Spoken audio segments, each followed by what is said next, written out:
Esforços de repovoamento em andamento. A sangue ruim de Potter está entre os primeiros substitutos escolhidos pelo Lorde das Trevas para aumentar a população mágica. Hermione continuou lendo. A primeira fase dos esforços de repovoamento britânico já começou. Mestiços e substitutos de sangue ruim elegíveis foram atribuídos a muitas das famílias bruxas mais eminentes da Grã-Bretanha na esperança de melhorar a população bruxa. As atribuições foram aprovadas pessoalmente pelo próprio Lorde das Trevas em consulta com a curandeira Lydia Strode, que passou sua carreira se especializando em genética mágica e fertilidade mágica. A mais notável entre as substitutas é a sangue ruim Hermione Granger, a última sobrevivente da célula terrorista conhecida como a Ordem da Fênix. A bruxa tem uma reputação desde tenra idade por suas associações românticas com bruxos famosos. Isso foi particularmente notável em 1994 com não um, mas dois competidores Triwizard, Harry Potter e Victor Crumb. Agora ela pode ter encontrado seu caminho para a cama de seu mago mais poderoso. Draco Malfoy, mais conhecido por seu assassinato do feiticeiro alvo Dumbledore na tenra idade de 16 anos, há muito é um comensal da morte estimado. O profeta confirmou com várias fontes que a substituta da Granger foi entregue na mansão Malfoy há apenas uma semana. Desde que Lucius Malfoy abdicou de seu título de Lorde para seu filho após a morte de Narcissa Malfoy em 2001, a linhagem familiar não tem um herdeiro sucessivo. Infelizmente, o jovem Lord Malfoy não pode se apegar muito ao traidor que aquece sua cama. Quando ela produziu 3 herdeiros Malfoy, o curandeiro Stroud confirma que a substituta Granger será transferida para outra família de bruxos sangue puro, a fim de ajudar na diversificação do sangue mágico da Grã-Bretanha. Se os resultados dos esforços de diversificação forem tão bem-sucedidos quanto o esperado, o curandeiro Stroud espera que tais esforços comecem a ser implementados em toda a Europa bruxa dentro de um ano. Então Malfoy foi quem matou Dumbledore. Outro nome na lista dos assassinados pelo Alto Reef. Lucius ainda estava vivo em algum lugar. Não houve menção às outras mulheres no programa de criação. Os olhos de Hermione correram pelas outras colunas, reunindo cada fragmento de informação.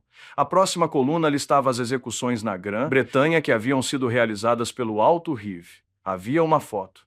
Vários homens e mulheres de aparência miserável ajoelhados em uma plataforma. Atrás deles, em únicas pretas e uma máscara ornamentada, estava o Alto Reef. Na foto, ele sacou sua varinha e, com um movimento casual, matou a primeira pessoa. Ele mal olhou para o corpo em queda antes de lançar uma segunda maldição sobre a próxima pessoa.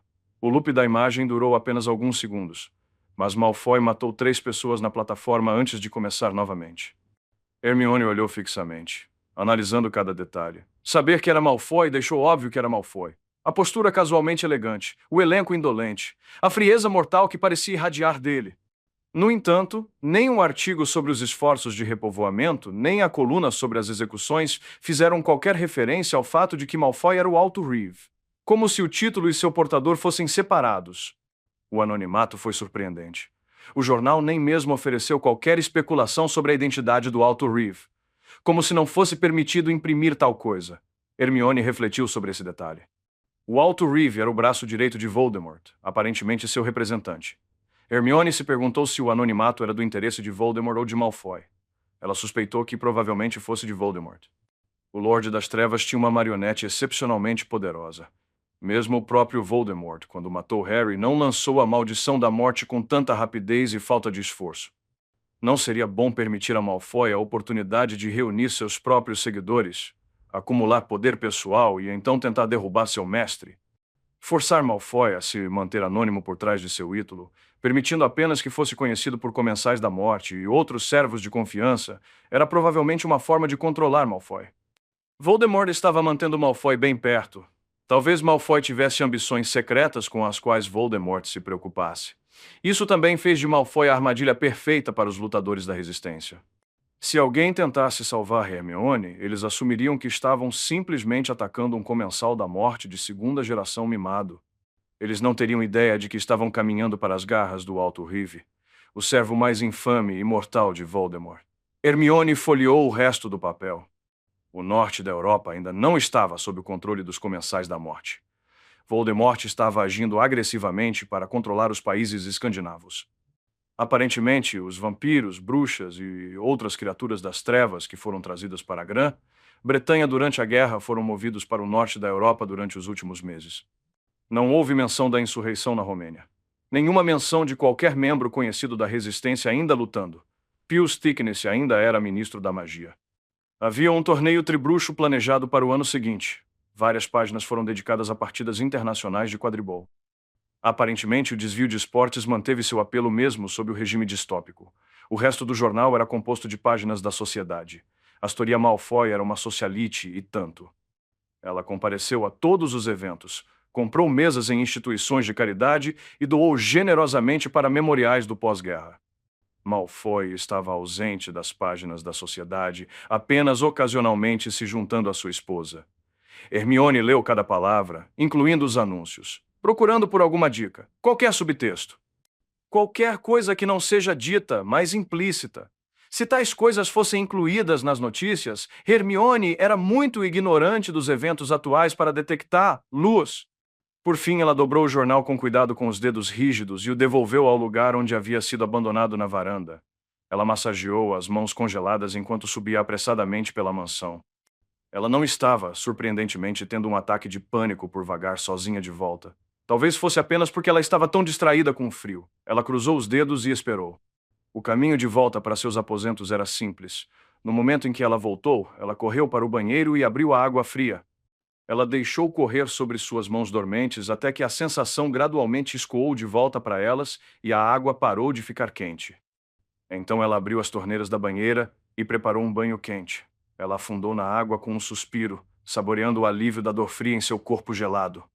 Ela esfregou os pés e tornozelos até que os últimos pedaços de sujeira desaparecessem deles. Depois de viver em uma cela por tanto tempo, ela nunca mais consideraria estar limpa como algo natural. Ela não sabia se algum dia superaria a emoção recém-descoberta de afundar até o pescoço em uma grande quantidade de água. Era o único ponto alto de sua existência atualmente. O mesmo não se podia dizer da comida, que, embora laramente caro em seus ingredientes, tinha como objetivo ser exclusivamente nutricional.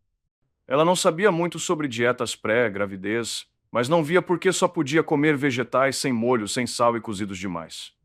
Pão de centeio com manteiga sem sal e carne cozida, e ovos escalfados também sem sal. E ela mataria por um saco de batatas fritas. Enquanto ela se sentava na água, aquecendo lentamente, ela considerou a revelação do dia. Sua barriga de aluguel, sob a cuidadosa vigilância de Malfoy, estava sendo usada como isca. A linguagem provocativa e sedutora do artigo da primeira página era irritante. Um tom precisamente equilibrado, buscando simultaneamente desumanizar Hermione a fim de evitar a piedade do público em geral enquanto se esforça para atiçar a indignação entre quaisquer simpatizantes. Hermione se perguntou que tipo de medidas de segurança foram implementadas para pegar os possíveis salvadores. Haviam outros comensais da morte estacionados na mansão Malfoy? Ou presumia-se que o Alto Reeve era capaz o suficiente para lidar pessoalmente com todos os que chegavam? Se fosse o primeiro, Hermione teria que ficar de olho e tentar descobri-los. Eles seriam uma complexidade adicional para sua fuga, a menos que ela pudesse de alguma forma evocar sua simpatia. Ou talvez tente enganar um deles para matá-la, se for preciso. Um esquema altamente ambicioso e duvidoso, visto que Malfoy provavelmente encontraria a ideia em sua mente muito antes que ela tivesse qualquer chance de colocá-la em prática. Se fosse apenas Malfoy, bem, isso seria uma indicação preocupante da confiança de Voldemort nas habilidades de Malfoy. Quão perigoso era Malfoy? Hermione apoiou a cabeça nos joelhos e tentou se lembrar com mais clareza das circunstâncias da morte de Dumbledore 8 anos antes. Os detalhes pareciam nebulosos. Ela cerrou os olhos e lutou para lembrar. Aconteceu menos de um mês no 6º ano. As proteções haviam disparado nos corredores quando uma maldição da morte foi usada. O castelo tinha sido preenchido com pó de escuridão instantâneo peruano e estudantes gritando e em disparada.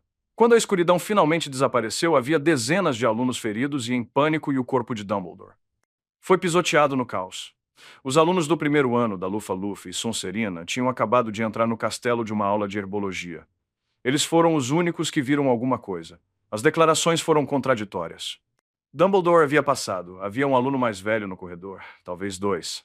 Masculino, um Ravenclaw, um Sonserino, um Grifinório, um Hufflepuff, Cormac McLaggen, Adrian Pusey, Colin Creevey, Ernie Macmillan, Draco Malfoy, Acharias Smith, Anthony Goldstein. Os primeiros anos não reconheceram muitos veteranos depois de apenas 3 semanas de mandato. O consenso geral era que tinha sido alguém loiro. Eles ouviram uma maldição. Então escuridão. Alguns disseram que aconteceu ao contrário. A escuridão depois a maldição. Todo mundo estava gritando e correndo. Ninguém conseguia ver nada. Todas as proteções estavam gritando. Quando a escuridão desapareceu, os professores reuniram todos no salão principal. O Departamento de Execução das Leis da Magia chegou para entrevistar os alunos e examinar o corpo. A autópsia concluiu que a causa da morte foi uma maldição da morte nas costas. Nenhuma outra magia recente detectada. Havia algo mais, algo sobre a mão de Dumbledore. Hermione tentou desesperadamente se lembrar. Parecia que era um detalhe importante.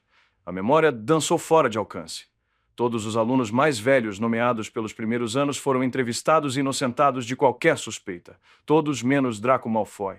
Ele estava ausente. O castelo e os terrenos foram revistados.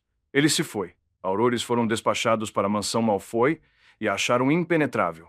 Ele foi considerado culpado. Se ele pessoalmente lançou a maldição, teve ajuda, e por que ele fez isso, eram perguntas sem resposta. A Ordem assumiu que foi uma tentativa de redimir a família Malfoy após o fracasso e prisão de Lúcius após a batalha no Departamento de Mistérios. Hermione não conseguia se lembrar de ter sido confirmado que Malfoy matou Dumbledore. Depois que os Comensais da Morte assumiram o controle do Ministério da Magia 6 meses depois, foi difícil obter boas informações. O Profeta Diário imediatamente se tornou uma máquina de propaganda de pleno direito. Foi confirmado? Ela não se lembrava. A incapacidade de Hermione de lembrar não fazia sentido. Ela não conseguia nem dizer onde estavam as lacunas em sua memória. Até que uma pergunta foi feita a ela nem percebeu o que estava faltando. Quando ela tentou separar suas memórias magicamente, foi como rastejar através do alcatrão, exaustivo, quase fútil. Se ela derramasse mais do que o mais básico fio de magia na tentativa, as algemas se ativavam e sugavam tudo. A sensação mais clara que ela tinha de onde as memórias perdidas estavam localizadas era de Voldemort, Snape e os vários esforços de Malfoy para invadi-las. A dor, o choque e o trauma turvaram os detalhes. Parecia que havia poucas memórias perdidas espalhadas ao longo da guerra, mas a maioria estava concentrada no ano passado, até a sua prisão. As lacunas em seu conhecimento rasgaram algo dentro de Hermione. Ela estava desesperada para saber o que estava faltando, mas com medo de recuperar a informação. Isso a fez se sentir como se estivesse caminhando em um campo minado. Ela não tinha ideia de quais poderiam ser os erros. Tentar aceitar a perda de informação, de compreensão, era como uma sensação de veneno amargo dentro dela.